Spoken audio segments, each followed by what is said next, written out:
बिस्मिल्लाह मम्मा। और मम्मा का हैंड पकड़ो।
जी अस्सलाम वालेकुम everyone. Should we start the class?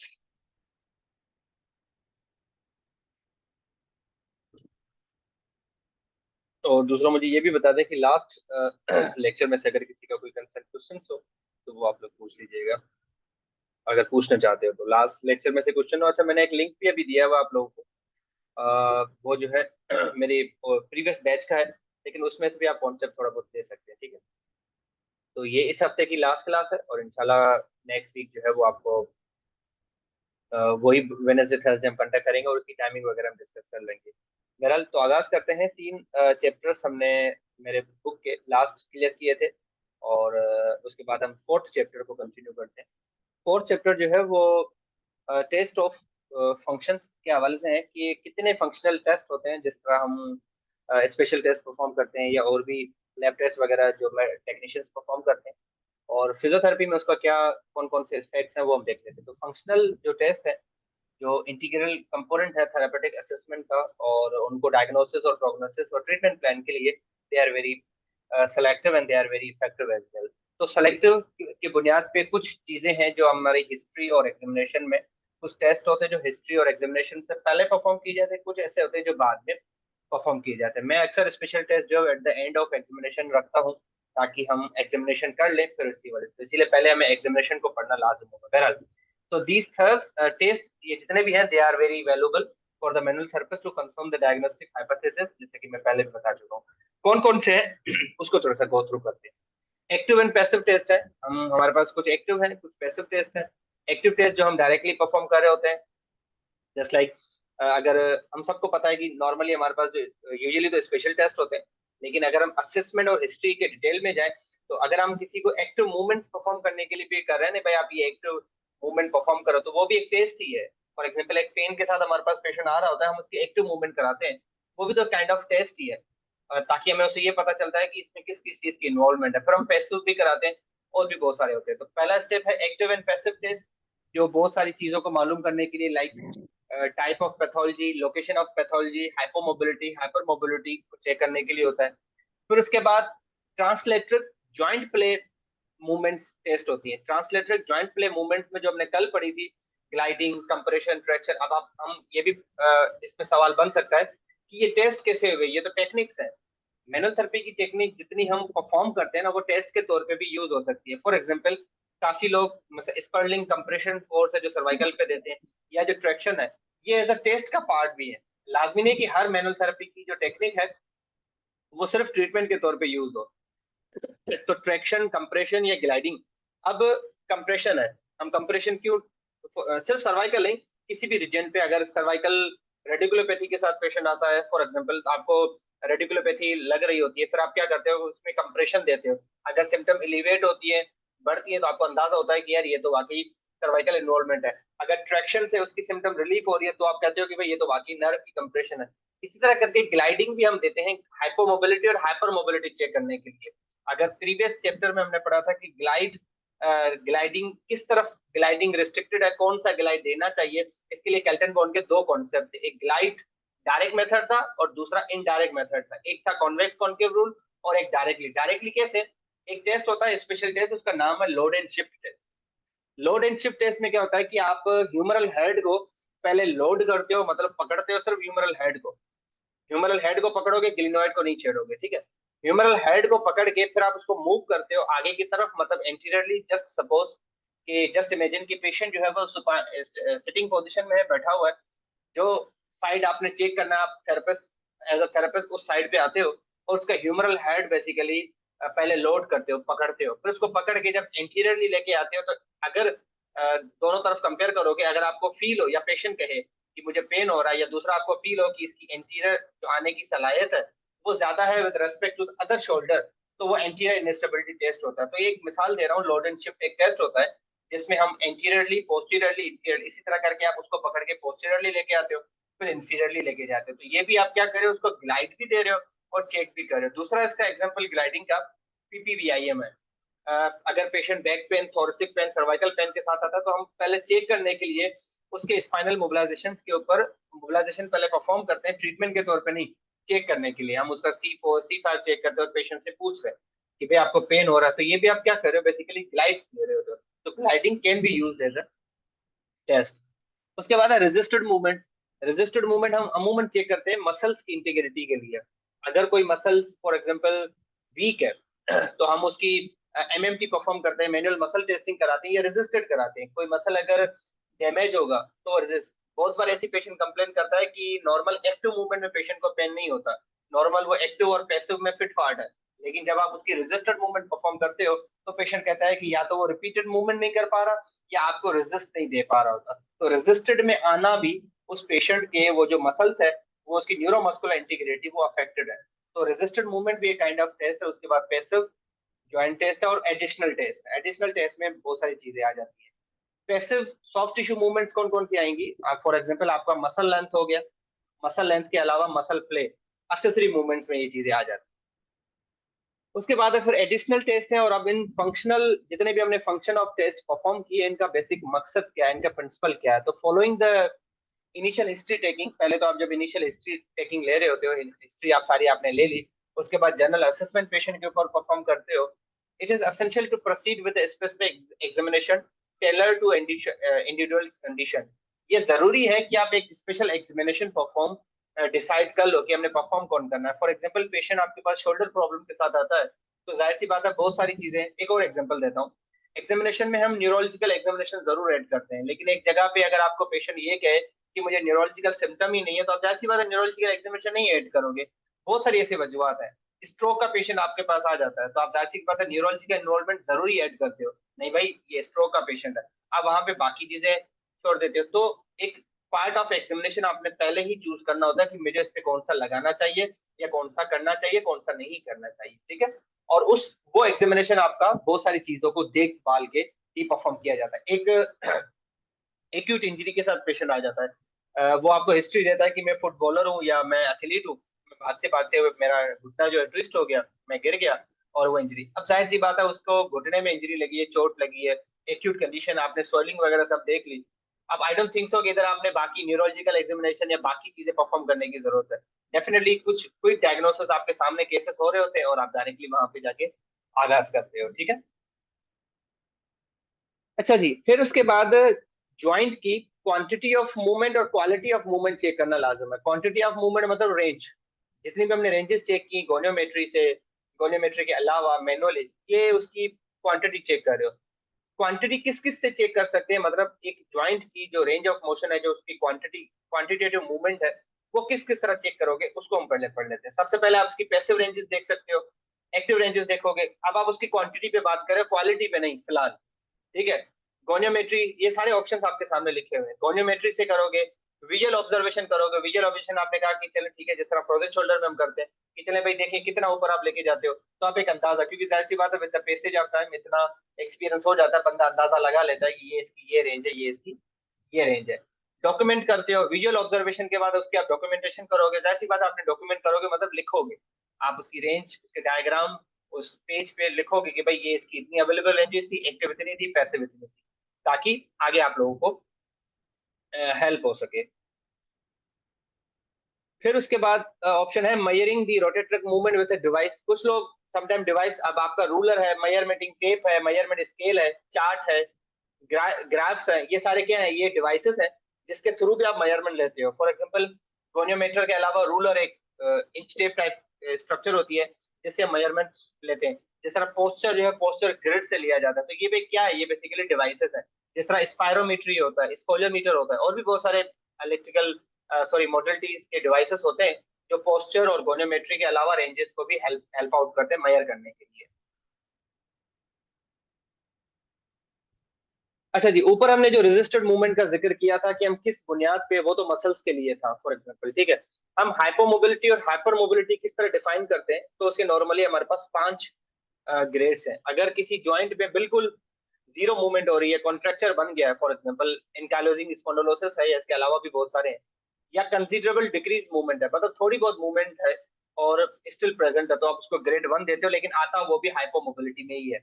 या थोड़ी सी मूवमेंट जो है डिक्रीज है, मतलब थोड़ी सी हो, या बिल्कुल अगर नॉर्मल से थोड़ी सी भी हटके है, कम है रेंज और कोई सिम्टम वगैरह नहीं है, तो आप उसको हाइपरमोबिलिटी में डालोगे। और अगर नॉर्मल रेंज है तो नॉर्मल, अगर रेंज बढ़ जाती है, और नॉर्मल रेंज से बढ़ जाना, आप उसको कैसे कंपेयर करते हो, अपोजिट साइड से। फॉर एग्जाम्पल आपने उसकी नी की रेंजेस चेक की कि नी एक्सटेंशन उसकी हाइपर एक्सटेंशन है या नहीं है, तो आप दूसरे से कंफर्म कंफर्म करते हो। फॉर एग्जाम्पल आपका जीनो रिकर्वेटम, जीनो रिकर्वेटम में क्या होता है, घुटने की जो रेंज है हाइपर एक्सटेंशन में ऑलरेडी चली जाती है। तो बहरहाल बहुत सारे तरीके होते हैं, ये उन्होंने एक स्केल डाली हुई है कि किस तरह हम उसको कैटेगराइज करेंगे, ठीक है। मूवमेंट की क्वांटिटी देखने के बाद अब हम देखते हैं मूवमेंट क्वालिटी, मूवमेंट की क्वालिटी क्या है, और क्वालिटी ऑफ मूवमेंट हम कैसे चेक करेंगे, मतलब कौन सी मूवमेंट, अब क्वांटिटी तो देख ली, कितनी हमने देख ली, अब कैसी है ये देखना लाजम है। क्वालिटी में क्या क्या आ जाता है, उसकी फ्लेक्सिबिलिटी आ जाती है। आप उसकी फ्लेक्सिबिलिटी एवेल्युएट करते हो। फ्लेक्सिबिलिटी जाहिर सी बात है, फ्लेक्सिबिलिटी मतलब लचक, तो लचक जोड़ की तो इतनी नहीं चेक करोगे जितनी उसकी स्ट्रक्चर्स की करोगे। स्ट्रक्चर कौन सी, उसके सराउंडिंग के मसल्स, लिगामेंट्स, टेंडन, तो ये उसकी एवेल्युएट फ्लेक्सिबिलिटी करना लाजम। और ये क्यों लाजम है, एक पेशेंट आपके पास ज्वाइंट कॉन्ट्रैक्चर के साथ आता है तो उसकी बाकी स्ट्रक्चर को भी देखना लाजम है, लेकिन समटाइम ऐसी बहुत सारी कंडीशन है जिसमें बॉडी में एक्स्ट्रा फ्लेक्सिबिलिटी मौजूद होती है और हम उसको हाइपर मोबिलिटी कंसीडर करते हैं, लेकिन अगर वो बायोलेटरल है तो वो चीज नेचुरल कहलाती है। बहुत सारी इस तरह की कंडीशन होती है। फ्लेक्सिबिलिटी के बाद स्ट्रेंथ, अब स्ट्रेंथ भी हम मसल्स की देखेंगे। स्ट्रेंथ चेक करने के लिए हमारे पास एमएमटी है, मसल की स्ट्रेंथ हम एमएमटी से चेक करते हैं या रेजिस्टेड मूवमेंट से चेक करते हैं, ठीक है। कोऑर्डिनेशन, कोऑर्डिनेशन चेक करना क्यों लाजम है, जॉइंट्स की कोऑर्डिनेशन इस सेंस में उसकी प्रोप्रियोसेप्शन चेक करना। क्या पता कोई ब्रेन का इश्यू हो, जस्ट लाइक सेरेब्रल अटैक्सिया है, जिसमें पेशेंट कभी भी एक दूसरे से कोऑर्डिनेट नहीं कर पा रहा, पार्किंसन है, ट्रिमर्स है, ये क्या है, ये इनकोऑर्डिनेशन की सिम्टम्स है।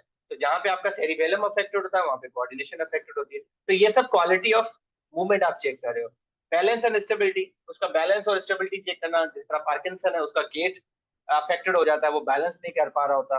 पोस्चर चेक करना लाजम है, और गेट एनालिसिस, ये सब क्वालिटी ऑफ मूवमेंट में आता है। इसमें कहीं पे भी क्वांटिटी नहीं होगी। आप इसमें से जितने भी ऑप्शन देखें ना, अब आप कोऑर्डिनेशन हो गया, पोस्चर हो गया, गेट एनालिसिस, इसको नंबरों में आप नहीं लिखोगे, इसको आप ये लिखोगे गेट एनालिसिस में क्या लिखोगे, गेट नॉर्मल है या अब नॉर्मल है, बात खत्म।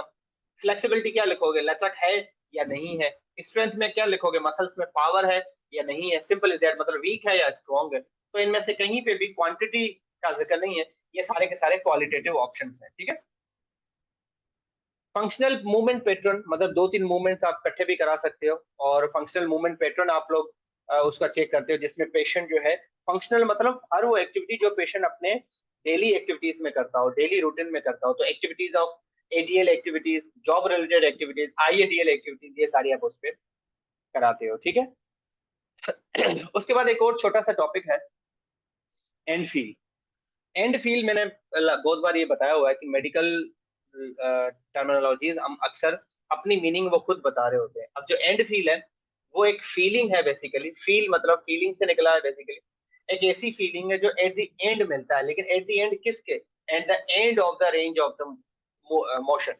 मतलब एक ऐसी फीलिंग है जो जब आप किसी ज्वाइंट की एंड रेंज पे फील होती है, परसीव्ड होती है, किसको, थेरेपिस्ट को या उस एग्जामिनर को, उसे हम कहते हैं एंड फील। पहले हम नॉर्मल पढ़ लेते हैं, फिर हम देखते हैं। तो एक ऐसी फीलिंग जो पेशेंट्स को at the end joint range of motion therapist को फील होता है जब वो उस पर परफॉर्म कर रहा होता है, उसको हम कहेंगे एंड फील। और एंड फील से बहुत सारी चीजें हमें पता चलती है। एंड फील हमें डायग्नोसिस बनाने में हेल्प करता है, बहुत सारी चीजें हम आपको एक्सप्लेन कर लेते हैं। लेकिन पहले हम देखते हैं soft hand feel. Soft hand feel, soft soft tissue, इस तरह याद रख लो। सॉफ्ट हैंड फील मतलब सॉफ्ट टिश्यू से निकली हुई एक ऐसी एंड रेंज ऑफ मोशन, ऐसा जॉइंट जब आप उसको बंद करते हो और लास्ट में आपको फील हो कि यहाँ पे जो रुकावट है, जहाँ पे रेंज खत्म हो रही है, वहां पे एक सॉफ्ट टिश्यू स्ट्रक्चर है जो है वो आपस में मिल रहे हैं और बात खत्म कर रहे हैं, रेंज को कंप्लीट कर रहे हैं, इसके अलावा कोई नहीं। मैं आपको मिसाल देता हूँ, जब आप एल्बो की एक्सटेंशन करते हो, जब आप एल्बो की एक्सटेंशन खत्म करोगे, कभी भी आपको फीलिंग ऐसी नहीं आएगी at the end of extension कि यहाँ पे कोई सॉफ्ट टिश्यू स्ट्रक्चर है जिसने रेंज को खत्म किया। आपको बाकायदा वहां पे एक हार्डनेस या बोनी स्ट्रक्चर खत्म होते फील दिखाई देगी। तो जाहिर सी बात है कि वो हार्ड है क्योंकि वो बोनी है।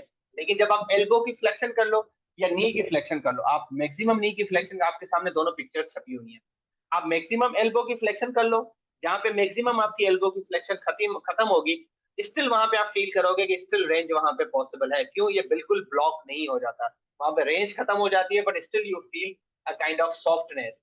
That softness, that end feel is basically the soft tissue end feel, इसीलिए इसका दूसरा नाम सॉफ्ट टिश्यू अप्रोक्सीमेशन है, ठीक है। दूसरी एनफील है फर्म। फर्म आपको मिलती है किसी मसल के अलावा, कैप्सूल या लिगामेंट। देखिए बॉडी में तीन तरह की चीजें हैं, मसल है, कॉन्ट्रेक्टल स्ट्रक्चर है, बोन है, हार्ड स्ट्रक्चर है, और उसके अलावा कॉन्ट्रेक्टल के अलावा स्ट्रक्चर आपके पास नॉन कॉन्ट्रेक्टल में कौन से, कैप्सूल है। वैसे कैप्सूल और लिगामेंट भी स्ट्रेचेबल है, लेकिन आप उसको नॉन कॉन्ट्रेक्टल कंसीडर कर सकते हो। तो जो फर्म एंड फील है वो बेसिकली कैप्सूल और लिगामेंट्स की है।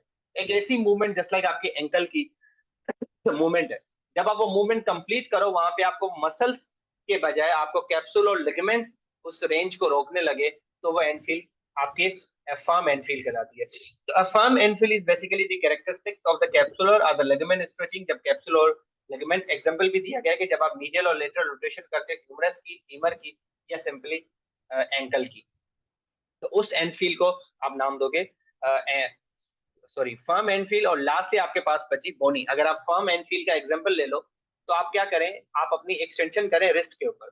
जब आप रिस्ट की एक्सटेंशन करेंगे या मेटाकार्पो, जो आपके फलेंजल फिंगर्स हैं, ये जो आपकी फिंगर्स हैं, इसकी आप फ्लेक्शन करें तो आपको पता चल जाएगा कि इनके लिगामेंट्स और इनके कैप्सूल्स इनकी मूवमेंट को रोकते हैं। एट द एंड यहाँ पे मसल्स रोकने वाले आपको इतने नहीं मिलेंगे। तो that kind of end feel is the firm end feel. और लास्ट ऑप्शन बचता है आपके पास हार्ड। हार्ड एनफील जब आपको बोन बेसिकली ब्लॉकेज करता है, रोकता है किसको, मूवमेंट को। बेस्ट एग्जांपल आपके पास नी एक्सटेंशन, एल्बो एक्सटेंशन। जब आप एल्बो की एक्सटेंशन करते हो, एट द एंड आपको फील होगा बाकायदा कि यहाँ पे जो है वो बोन ब्लॉक कर रही है, ठीक है। अगर किसी का कोई कंसर्न क्वेश्चन हो तो आप लोग पूछ लो। हम 1 मिनट का ब्रेक ले लेते हैं, मतलब वेट करते हैं, अगर किसी का क्वेश्चन है तो वो पूछ ले।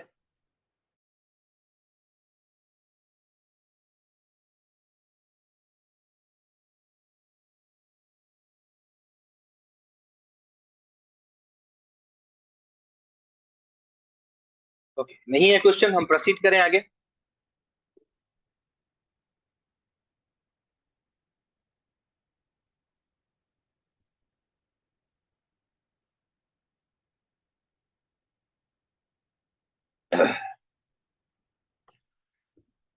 ओके जी, some students are facing some issues to join the class. हाँ, मैंने उनको ऐड कर दिया है, ऐड कर दिया है।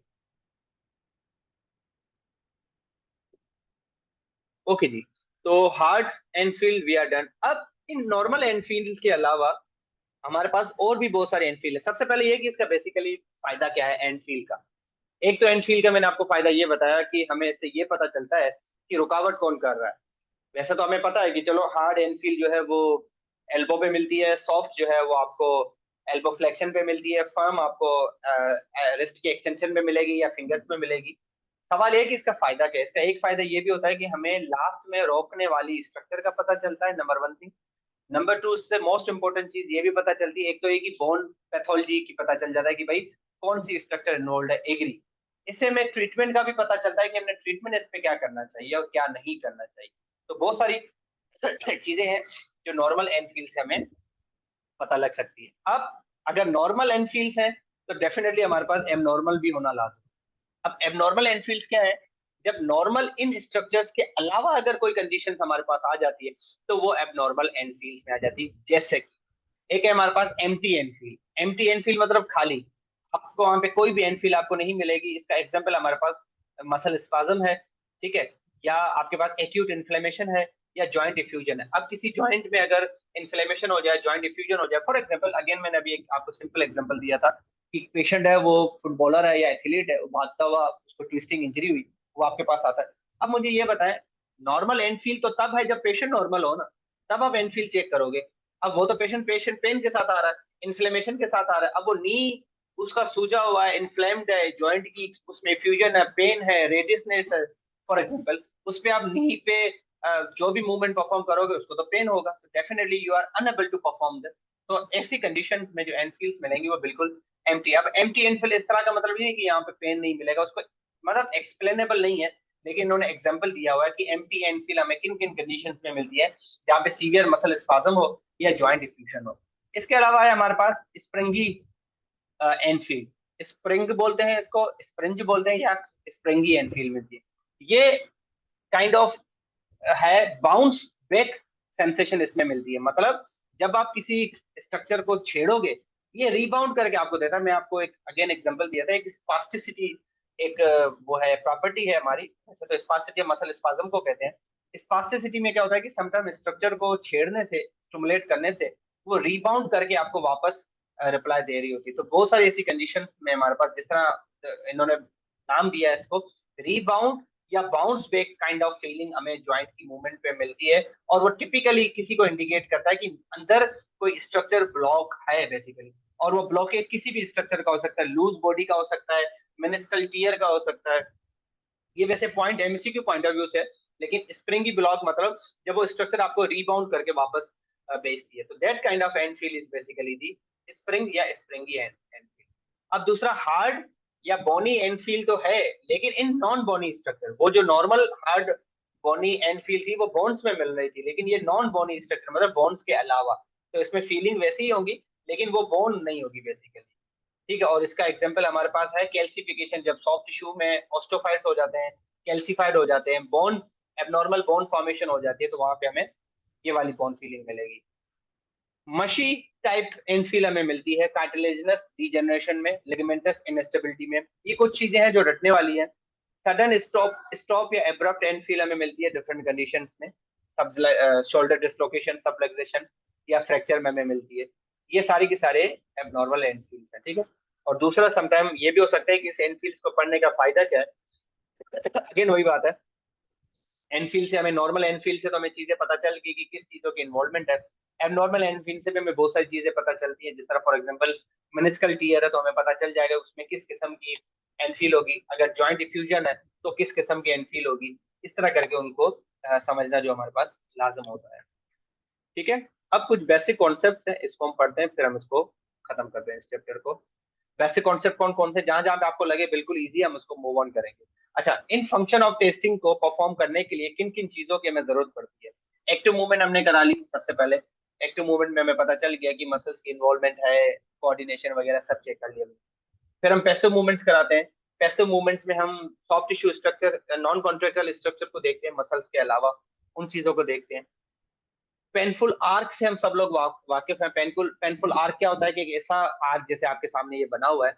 इस आर्क का बेसिकली फायदा क्या है? ये शोल्डर इम्पिंजमेंट सिंड्रोम है या शोल्डर इम्पिंजमेंट आर्क कह लो या पेनफुल आर्क कह लो, इसमें हम सिर्फ पेशेंट को कुछ नहीं कहते। अगर पेशेंट एक पेन के साथ आ रहा होता है और अगर उसको स्पेशली सप्रास्पेंटस या रोटेटर कफ की इंजरी है, तो हम पेशेंट को कहते हैं कि आर्म ओवर द हेड ले जाओ और वापसी आप स्लोली उसको ले आओ। तो पेशेंट बेसिकली, हम सबको पता है कि जो मैक्सिमम एलिवेशन है वो 180 डिग्री है।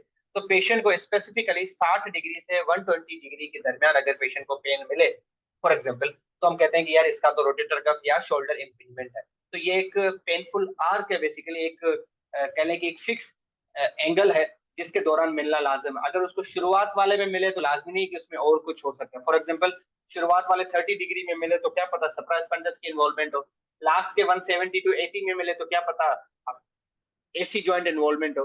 तो इन पेनफुल आर का मकसद ये होता है कि हमारे पास जिस तरह एसएलआर है, सिंपली हम एसएलआर परफॉर्म कराते हैं तो हम लिखते हैं कि 0 से 30 में हमें ये मिला, 30 से 60 में शाटी का, 60 से ऊपर एसआई जॉइंट। तो पेनफुल आर कहीं पे भी हो सकती है बेसिकली, ठीक है। कैप्सुलर पैटर्न हमने मेरे ख्याल से बिल्कुल बेसिक है, बहुत बार पढ़ा हुआ है कि एक किस्म का पैटर्न होता है और जो कैप्सूल के इन्वॉल्वमेंट की वजह से होता है, जो हमें ये बताता है कि ये जॉइंट इन्वॉल्वमेंट है और ये जॉइंट इन्वॉल्वमेंट नहीं है। जिस तरह हम फ्रोजन शोल्डर में कहते हैं कि abduction should be restricted more than external rotation then more than internal rotation. तो ये एक पैटर्न अगर हमें एज इट इज मिलता है इसमें किसी पेशेंट में जो शोल्डर पेन के साथ आता है, तो आप कहते हो कि इसको फ्रोजन शोल्डर है, ठीक है। और इसकी थोड़ी सी डिटेलिंग लिखी हुई है। अच्छा जी, उसके बाद है लोकलाइजेशन टेस्ट। लोकलाइजेशन टेस्ट भी हम परफॉर्म करते हैं क्योंकि ये सारे आज फंक्शंस ऑफ टेस्ट के ऊपर बात होगा। लोकलाइजेशन टेस्ट मतलब जहाँ पे पेशेंट का पेन है, पिन पॉइंट लोकेशन है, वहां पे आप कोई टेस्ट परफॉर्म करते हो तो वो लोकलाइजेशन टेस्ट कहलाती है। A term is referring to the test that localize the means the pin point, जहाँ पे एग्जैक्टली पेशेंट को बेसिकली पेन है। बहुत सारे टेस्ट होते हैं जो पेशेंट का पेन बढ़ाने के लिए भी हम परफॉर्म करते हैं या पेशेंट का पेन प्रोवोकेट करने के लिए। प्रोवोकेट मतलब पेन को बढ़ाना, ठीक है, और पेन को लोकलाइज करना, भाई किस जगह पे पेन है वहां पे, ताकि हमें पता लग सके कि किस चीज का पेन है। तो वो सारे के सारे लोकलाइजेशन टेस्ट, एक ऐसे टेस्ट जो पेन को लोकलाइज करने के लिए यूज होते हैं। पेन को बढ़ाने के लिए जो यूज होते हैं वो प्रोवोकेटिव टेस्ट होते हैं, पेन एग्रीवेटिव टेस्ट होते हैं, लोकलाइज करने के लिए लोकलाइजेशन टेस्ट होते हैं। कुछ एग्जांपल्स है लोकलाइजेशन टेस्ट के, उसको हम पढ़ लेते हैं। प्रोवोकेटिव टेस्ट, ये टेस्ट यूजुअली प्रेशर अप्लाई करने से हम चेक करते हैं। हम पेशेंट से पूछते हैं भाई मसल से पेन आ रहा है, बोन से पेन आ रहा है, तो वहां पे जानबूझ के प्रेशर अप्लाई करते हैं ताकि पेशेंट का पेन ट्रिगर हो, बढ़े, ताकि हमें ये पता चले कि पेन बेसिकली कहाँ से आ रहा है, किस चीज का आ रहा है। So these tests involve the maneuvering the body or applying the pressure to a specific anatomical structure, जो क्या करेंगी, रिप्रोड्यूस करेंगी सिम्टम को। एक पेशेंट आपके पास पेन के साथ आता है तो जाहिर सी बात, आप पेशेंट का वहां पे जब अप्लाई करोगे प्रेशर, पेशेंट से पूछोगे हाँ कि पेन हो रहा है क्या, ये वही पेन है जिसके साथ आप आ रहे हो, तो you are basically reproducing the pain. so that's why this is called the provocative test, ठीक है, इन ऑर्डर टू प्रोड्यूस्ड या प्रोवोकेट सिम्टम, जिस सिम्टम के साथ पेशेंट आपके पास आ रहा होता है। दूसरा होता है पेल्पेशन। पेल्पेशन भी हम हाथों के थ्रू यूज करते हैं और पेल्पेट करने के लिए, फॉर एग्जांपल टेंडर को आप कैसे करोगे, पेल्पेट करोगे, ट्रिगर पॉइंट को कैसे करोगे, पेल्पेट करोगे, और इससे भी क्या होगा, टेस्ट पेन जो है वो प्रोवोकेट होगा, ठीक है। डायग्नोस्टिक इमेजिंग, जितने भी हमारे पास सीटी, एमआरआई, एक्सरे, रेडियोग्राफ्स है, ये भी एक टेस्ट ही है जिससे हमें ये पता चलता है। एक्सरे से हमें ऑस्टियोफाइट्स, फ्रैक्चर, स्पेस वगैरह पता चल जाता है। एमआरआई से हमें सॉफ्ट टिश्यू एबनॉर्मलिटीज, पैथोबिल, डिस्क बल्ज वगैरह ये पता चल जाता है।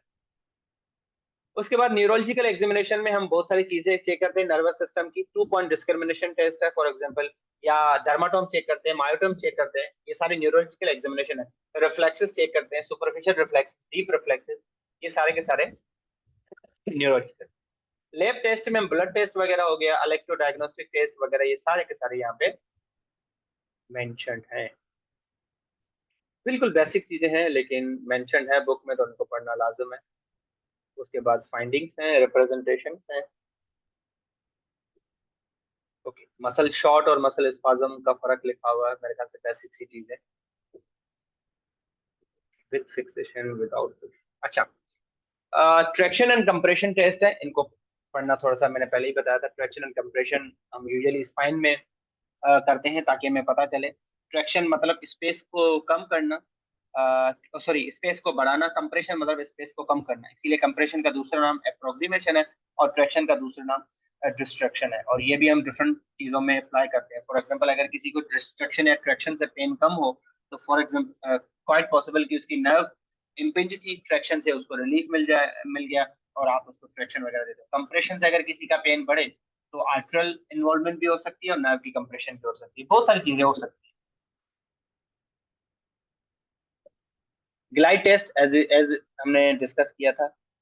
अच्छा जी, रेजिस्टेड मूवमेंट जो मैंने ऊपर बताया था, रेजिस्टेड मूवमेंट की एक सीरियस ने क्लासिफिकेशन लिखी थी और ये मैं रिसेंटली दुबई का पेपर जब दे रहा था तो वहां पे भी ओवरऑल सब टॉपिक्स में से आया था, लेकिन इन चीजों के ऊपर बड़ा उनका फोकस होता है। बहरहाल तो रेजिस्टेड मूवमेंट एक तो ये कि नॉर्मल हम मसल्स की स्ट्रेंथ चेक करते हैं एमएमटी से। 0 मतलब नो कॉन्ट्रेक्शन, 1 मतलब फ्लिकरिंग कॉन्ट्रेक्शन, 2 मतलब एंटी ग्रेविटी कह रहा हूँ, ग्रेविटी असिस्टेड या ग्रेविटी इलिमिनेटेड, और ग्रेड 3 मतलब एंटी ग्रेविटी, 4 मतलब मिनिमम रेजिस्टेंस, 5 मतलब मैक्सिमम रेजिस्टेंस। एक तो ये हमारे पास है। एक हमारे पास रेजिस्टेड मूवमेंट परफॉर्म करते वक्त अगर पेशेंट को पेन मिलता है तो उसकी भी एक क्लासिफिकेशन सीरियस ने बनाई है। फॉर एग्जाम्पल जब आपने टेस्ट परफॉर्म किया, the movement was painful but strong, मतलब स्ट्रॉन्ग वो परफॉर्म कर गया, मूवमेंट कर गया, बट अच्छी खासी वो पेनफुल मूवमेंट थी। फॉर एग्जाम्पल बाइसेप के साथ ही पेन के साथ आप पेशेंट आए, आपने बाइसेप की रेजिस्टेड मूवमेंट करानी है, ठीक है। अब जब आप रेजिस्टेड मूवमेंट कराते हैं और वो अच्छा खासा पेनफुल था बट स्टिल वो मूवमेंट परफॉर्म कर गया, इट मींस मसल जो बाइसेप है वो उसकी माइनर लीजन है, मेजर नहीं है। मेजर होती तो वो जीरो परफॉर्म कर पाता ना, ठीक है, लेकिन माइनर है बेसिकली। तो पेनफुल हो और स्ट्रॉन्ग मूवमेंट हो, that indicates to the minor lesion. अगर पेनफुल हो लेकिन वीक हो, परफॉर्म नहीं कर पा रहा, तो मतलब मेजर लीजन है। कॉमन सेंस की बात है कि पेन में है, टीयर है, मसल टीयर है, तो जाहिर सी बात है वो वीक भी होगा, परफॉर्म भी नहीं कर पाएगा और मजे की बात पेनफुल भी होगा। तीसरी कंडीशन है पेन बिल्कुल नहीं है बट स्टिल वीक है, फॉर एग्जाम्पल, तो that indicates any neurological involvement या कंप्लीट रप्चर। एक क्रॉनिक कंडीशन में अगर न्यूरोलॉजिकल लीजन है मसल का, ठीक है, नियन है, और वो क्रॉनिक में चला गया, अब उसको पेन नहीं है लेकिन वो वीक है। और लास्ट स्टेज है पेनलेस है, पेन उसको बिल्कुल नहीं है पर स्टिल स्ट्रॉन्ग है, that indicates normal. If you ask the patient to perform the movement, अगर वो मूवमेंट कर पाता है, उसको कोई पेन नहीं है और वो स्ट्रॉन्ग भी है, तो वो नॉर्मल ही हुआ, जाहिर बात है। तो ये सीरियस ने एक छोटी सी क्लासिफिकेशन बनाई थी और ये बड़ी जरूरी है उसको ओवरऑल मूवमेंट्स को परफॉर्म करने के लिए, रेजिस्टेड मूवमेंट को परफॉर्म करने के लिए। अच्छा जी, इन टेस्ट के बाद हमारे पास जर्नल है जिनको हम एक एक करके आगे डिटेल में पढ़ेंगे, लेकिन असेसरी सॉफ्ट टिश्यू मूवमेंट, सबसे पहले हमने एक्टिव और पैसिव मूवमेंट्स पढ़ी, उसके बाद हमने रेजिस्टेड मूवमेंट पढ़ी। अब इसके बाद असेसरी सॉफ्ट टिश्यू मूवमेंट्स में जिसमें बहुत सारी चीजें हैं, ज्वाइंट मोबिलाइजेशन है, इन सबको हम एक एक करके आगे डिस्कस करेंगे, लेकिन यहाँ पे इसकी थ्योरी का पता होना लाजम है। ज्वाइंट मोबिलाइजेशन है, ज्वाइंट डिस्ट्रक्शन है, ज्वाइंट कंप्रेशन है, रोलिंग है, ग्लाइडिंग है, ये सारी की सारी मूवमेंट हम वन बाय वन करके पढ़ेंगे, लेकिन ये सारी की सारी असिस्टिव सॉफ्ट टिश्यू मूवमेंट्स में आती है। Spinning, translation, tendon gliding, nerve gliding, neural gliding, everything. अगर थोड़ा थोड़ा सा इसको एक्सप्लेन करना चाहो तो I can explain. Joint mobilization हम यूजुअली वाइब्रेटरी ऑसिलेटरी मूवमेंट्स देते हैं ज्वाइंट के आर्टिकुलर सरफेसेस पे, और इसकी मेन इंडिकेशन आपके पास क्या है, रेंज को इंप्रूव करना और पेन को कम करना, ग्रेड 1-2 पेन के लिए और ग्रेड 3-4 रेंज के लिए, इस तरह करके। ज्वाइंट डिस्ट्रक्शन ऊपर हमने अभी भी पढ़ा था, ज्वाइंट डिस्ट्रक्शन हम देते हैं अगर कहीं पे नर्व कंप्रेशन वगैरह होती है, सिंपली दो आर्टिकुलर सरफेसेस के पार्ट्स को पुल करना, एक दूसरे से दूर लेके जाना, जिस तरह हम ट्रैक्शन देते हैं उसी तरह। जब ज्वाइंट सरफेसेस पे बात होती है तो डिस्ट्रक्शन कहलाएगी, जब ओवरऑल एक्सट्रीमिटी पे बात होगी तो ट्रैक्शन कहलाएगी। उसके बाद ज्वाइंट कंप्रेशन, इसमें हम क्या कहेंगे, दोनों आर्टिकुलर सरफेसेस को कंप्रेस करते हैं बेसिकली, और इससे भी बहुत सारे फायदे होते हैं। नर्व की कंप्रेशन पता चलती है, हम एक्सेसिव ज्वाइंट प्लेटफॉर्म को करते हैं, और भी बहुत सारे हैं। ग्लाइडिंग, रोलिंग, ये सारी आर्थ्रोकाइनेमेटिक मूवमेंट्स हैं, जितने भी शोल्डर के ग्लाइड्स है जो हम परफॉर्म करेंगे, हिप जॉइंट्स के ग्लाइड है, पेरिफेरल जॉइंट्स के ग्लाइड्स है। हम ग्लाइडिंग क्यों देते हैं, हाइपोमोबिलिटी के लिए, रेंज को बरकरार करने के लिए। रोलिंग भी उसी का पार्ट है। कुछ रोलिंग हम नहीं कराते, ऑटोमेटिकली हो जाती है, फॉर एग्जाम्पल टिबिया रोलिंग, जब आप नी की एक्सटेंशन करते हो यार, और इनकी बड़ी इंपॉर्टेंस है। अगर ये आर्थ्रोकाइनेमेटिक एक्सेसरी मूवमेंट ठीक से ना हो फॉर एग्जाम्पल, तो आपकी ऑस्टोकाइनेमेटिक मूवमेंट कभी भी कंप्लीट नहीं होगी। तो इनका बड़ा एक अपनी तरफ से एक रोल है, रोलिंग, स्पिनिंग वगैरह सारी इसी में है। इसके बाद बचती है एडिशनल टेस्ट। एडिशनल टेस्ट में मतलब इसके अलावा, फॉर एग्जांपल आपने उसकी फंक्शनल कैपेसिटी देख ली, वर्क कैपेसिटी देख ली, इंड्योरेंस चेक कर ली, स्पीड चेक कर ली, ये सारे के सारे एडिशनल टेस्ट हैं। मेन टेस्ट हमारे पास यही थे जो हम चूज करते हैं। इसके अलावा हम पूछते हैं ना पेशेंट के, हाँ भाई आपकी एक्टिविटी क्या है, आपका प्रोफेशन क्या है, जॉब क्या है, आप वॉक करते हो नहीं करते, सीढ़ियाँ कितनी देर होता है, तो ये सारे एडिशनल उसमें वर्कआउट्स है, एडिशनल टेस्ट है, लेकिन मेन टेस्ट ये। ठीक है, तो इस चैप्टर में से अगर किसी का कंसर्न क्वेश्चन है तो आप लोग पूछ लो, अगर कोई पूछना चाहे। नहीं तो आज हम चैप्टर 5 जो है वो कोशिश करेंगे कंप्लीट कर लें, फिर इंशाल्लाह नेक्स्ट वीक हम इस चीज को डिस्कस करेंगे। Any concern question? Till now all clear? यहाँ तक सब कुछ क्लियर है?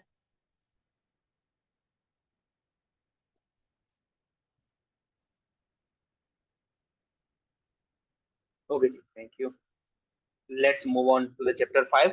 फिर जो लिंक मैंने आपको प्रोवाइड किया हुआ है उसमें भी चैप्टर 5 है, आप वहां से भी उसको पढ़ सकते हो। और हाँ, आपके जो दोनों लेक्चर्स के रिकॉर्डेड है, मैं ड्राइव पे अपलोड करके दोनों लिंक आपको इस वीक तक प्रोवाइड कर दूंगा। ठीक है, इंशाल्लाह संडे से पहले आप लोग मिल जाएगी।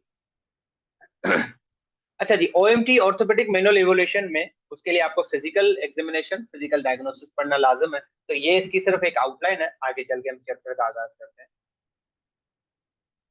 चैप्टर शुरू होता है स्पेशलाइज्ड टेस्ट प्रोसीजर से, कि भाई वैसे तो वो ऊपर से, अगर आप ऊपर से पढ़ना चाहो तो पहले पढ़ लो, यहाँ से है, मैं आपको बता देता हूँ कि फिजिकल डायग्नोसिस बनाने के लिए जनरल ऑब्जर्वेशन जरूरी है। जनरल ऑब्जर्वेशन में उसकी हिस्ट्री, डेटा सब आपने ले ली। जनरल ऑब्जर्वेशन के बाद उसके वाइटल साइंस चेक करना लाजिम है। आपके वाइटल साइंस जितने भी हैं, कार्डियक रेट, हार्ट रेट वगैरह सब आपने चेक कर लिए। फिर फिजिकल एग्जामिनेशन के लिए कुछ टेक्निक्स हैं। सबसे पहले हर वो चीज जो आप बिना हाथ लगाए परफॉर्म करते हो वो आती है इंस्पेक्शन में। इंस्पेक्शन में क्या होता है कि आप विजुअली इंस्पेक्ट करते हो। आपने उसका एबनॉर्मल फॉरवर्ड एयर पोस्चर देख लिया, राउंडेड शोल्डर देख लिया, स्कोलियोसिस वगैरह जो जो चीजें आप देख सकते हो, बल्क मास वगैरह, वो इंस्पेक्शन में आ जाती है। हर वो चीज जो आप बिना हाथ लगाए परफॉर्म करते हो। हर वो चीज जिसको आपने हाथ लगाने की जरूरत पड़ती है, that come palpate, trigger point, muscle spasm, spasticity, ये बिना हाथ लगाए पैल्पेट किए आप नहीं चेक कर सकते। उसके बाद परकशन। परकशन बेसिकली टैपिंग, जब हम किसी बॉडी सरफेस को टैप, वो कैंसोलॉजी टैपिंग, टैपिंग मतलब दबा किसी को क्या कहते हैं, टैप मैं कैसे करूं कि प्रेस करना, टैप अप करना, हम टैप करते हैं ना किसी चीज को, मुझे इसके लिए सूटेबल वर्ड नहीं मिल रहा। तो टैपिंग करना, जिस तरह फॉर एग्जांपल हम किसी चीज को हिट करते हैं, स्ट्रोक करते हैं, स्ट्रोक वर्ड यूज कर लो, स्ट्रोकिंग करना, परकस करना बेसिकली।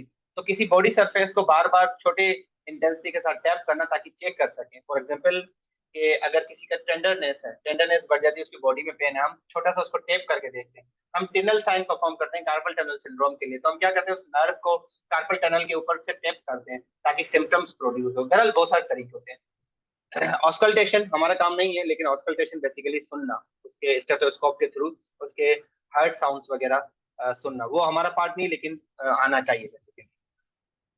ऑल्फेक्शन, उसका सुनने की सलाहियत वगैरह। न्यूरोलॉजिकल एग्जामिनेशन अभी हमने डिटेल में पढ़ा था। मस्कुलोस्केलेटल एग्जामिनेशन जो कि हमारा पार्ट है। और फाइनली डर्माटोलॉजिकल एग्जामिनेशन। तो हम पहले मस्कुलोस्केलेटल एग्जामिनेशन से स्टार्ट करते हैं। स्पेशलाइज्ड टेस्ट एंड प्रोसीजर्स में कौन कौन से टेस्ट और स्पेशलाइज्ड प्रोसीजर्स आ जाते हैं? वैसे यूजुअली तो अगर किसी को हार्ट रेट वगैरह है, हार्ट इश्यूज वगैरह, तो ईसीजी वगैरह उसमें हमारा काम नहीं है, लेकिन फिजिकल डायग्नोसिस में नॉलेज, स्किल, एक्सपीरियंस, जजमेंट, हर चीज का होना लाजिम है। किन किन चीजों के ऊपर फोकस करेंगे ये मैं आपको वन बाय वन करके बता देता हूँ। एक सेकंड।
ओके, कहाँ तक थे?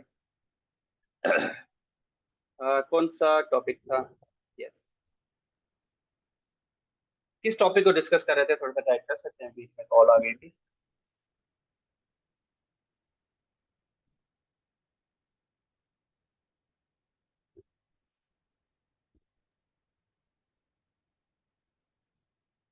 Percussion,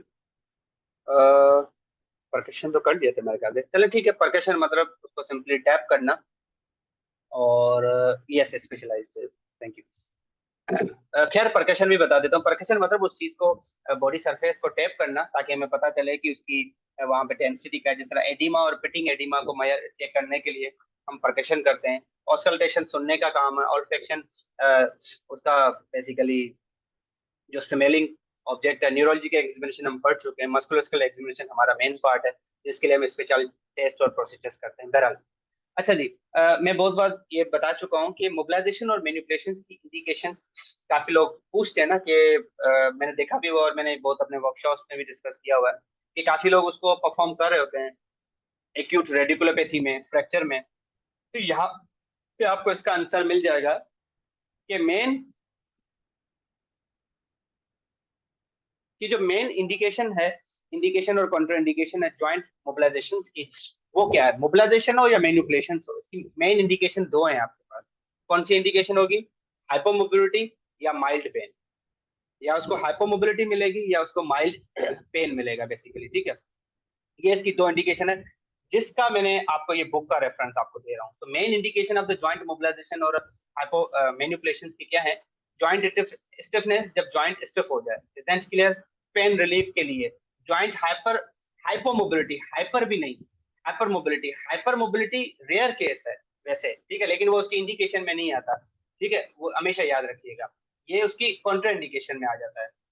post of surgical rehab, उस पर भी हम मोबिलाइजेशन कराते हैं। मसल इम्बैलेंस हो गया, मसल इम्बैलेंस मतलब उसमें सॉफ्ट टिश्यू मोबिलाइजेशन हम करा सकते हैं। या इसमें कहीं पे भी रेडिकुलोपैथी का जिक्र आपको नहीं मिलेगा।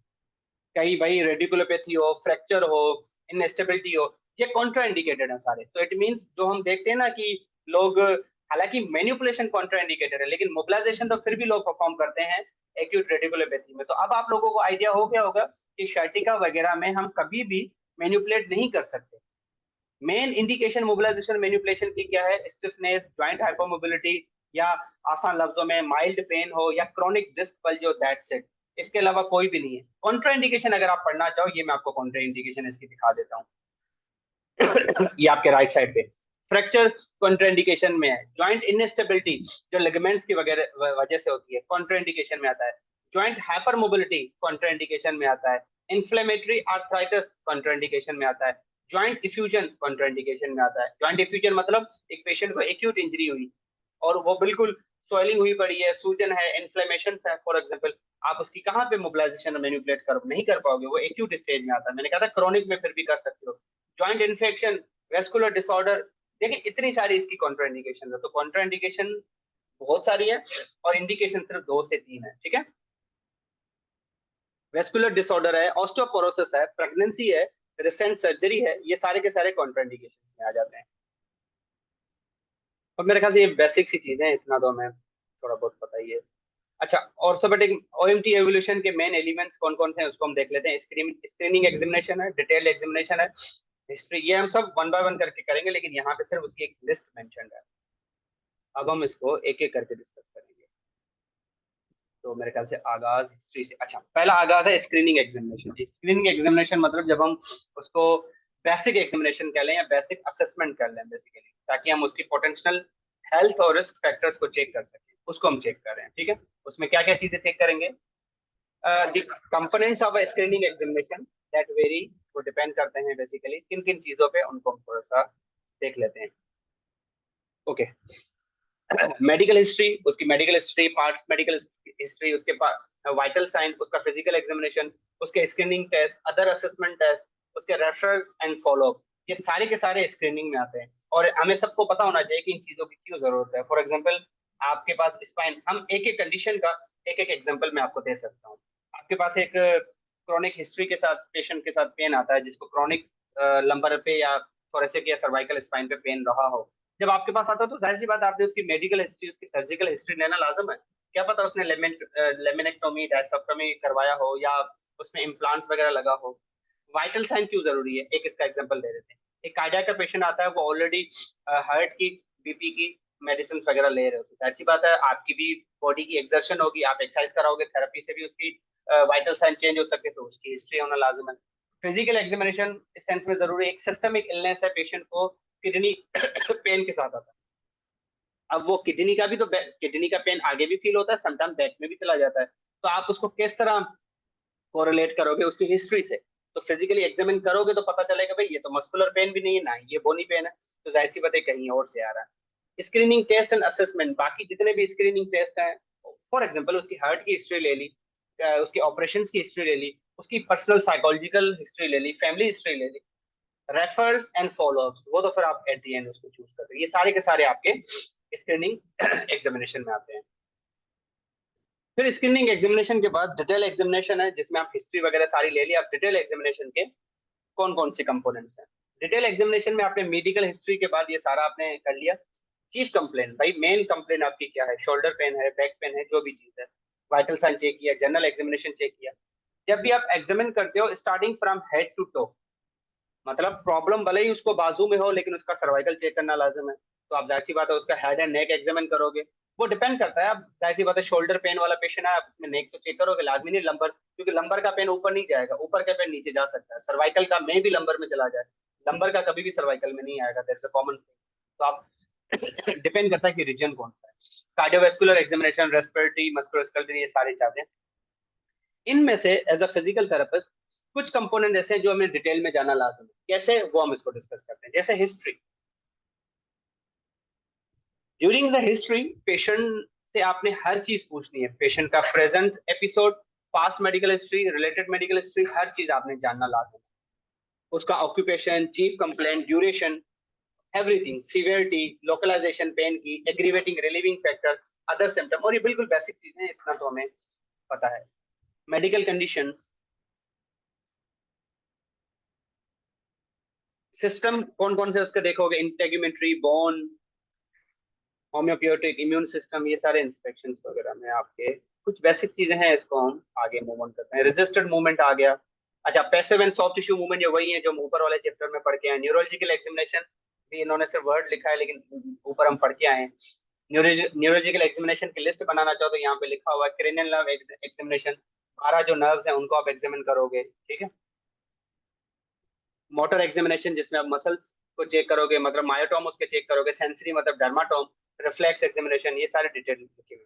कॉग्निटिव चेकिंग मतलब बैलेंस वगैरह, बैलेंस एंड कोऑर्डिनेशन वगैरह।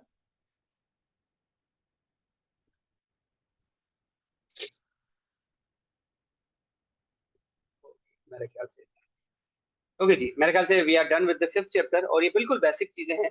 और इंशाल्लाह नेक्स्ट वीक से हम चैप्टर के हिसाब से ही चलेंगे तो ज्यादा बेहतर है, कल को हम उसको पॉलिश कर सकेंगे। बहरहाल, तो अगर किसी का कोई कंसर्न क्वेश्चन हो तो यहाँ तक पूछ लो। लिंक मैंने आप लोगों को प्रोवाइड कर दिया हुआ है। Further more, this is the last class, मैं दोनों क्लासेस की रिकॉर्डिंग आप लोगों को बाय द संडे या सैटरडे इंशाल्लाह प्रोवाइड कर दूंगा।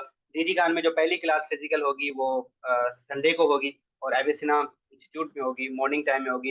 ये सारी डिटेल आपके पास ऑलरेडी है, तो संडे को भी अगर किसी का कोई कंसर्न हो वो पूछ लेंगे। अच्छा हाँ, डीजी खान में जो फिजिकल क्लासेस हमारी होंगी, अगर किसी का कोई क्वेश्चन नहीं है तो मैं उसमें बता देता हूँ। कल वाली क्लास में से क्वेश्चन है, यस तायरा आप पूछ सकती हो।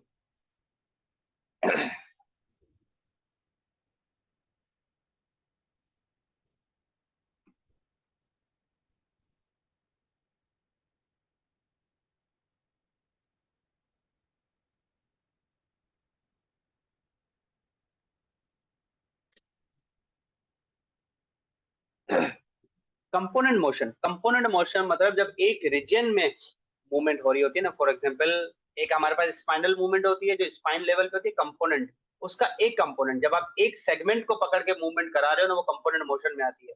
When a one vertebra displaces with respect to the other, जब आप मोबिलाइज कर रहे हो वो कंपोनेंट मोशन में आता है। कंपोनेंट मतलब एक segment basically. Is that clear?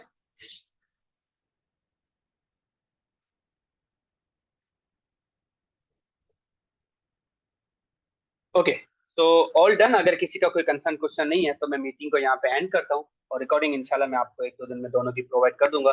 Drive link होगा, मैं आप लोगों को प्रोवाइड कर दूंगा। ठीक है, तो thank you so much and DG can see you on Sunday इंशाल्लाह। तो अगर क्वेश्चन नहीं है तो मैं मीटिंग को यहाँ पे एंड करने लगा हूँ, और इंशाल्लाह फिर मुलाकात होगी संडे को। अल्लाह हाफिज।